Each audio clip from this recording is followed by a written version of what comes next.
Պարոն Զարուկյան, անկեղծ ասած ինձ առհասարակ երբևէ manicure եւ pedicure չեն արել,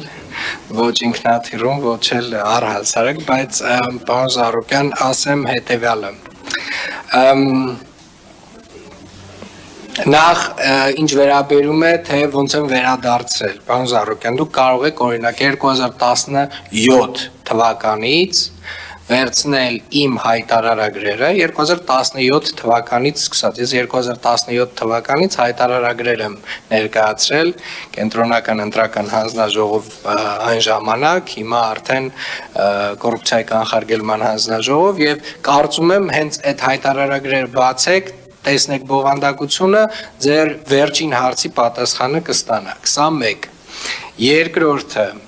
ինչ վերաբերում է տոմսի գնին, տոմսի գինը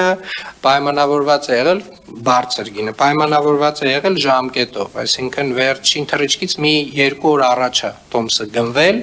եւ դա եղել է տարբեր պատճառներով, այսինքն տարբեր ձգձգումների պատճառներով եւ հիմնական պատճառը, որ տոմսի գինը բարձր է եղել, հենց վերջին պահին գնումն է եղել, պարոն Զարուկյան, եւ ես ուզում եմ հատուկ շեշտել, որ այո, ես վերադարձրել եմ տոմսի գինը ոչ նրա համար, որ դա բիզնես կլաս է, այլ նրա համար, որ իմ կարծիքով եւ իմ տպավորությամբ մեր աշխատակիցները, եթե մի փոքր ավելի լավ աշխատեին այդ ուղղությամբ, այդ տոմսի գինը այդքան չէր լինի, ավելի էականորեն ավելի նվազ գին կունենար եւ էականորեն ավելի քիչ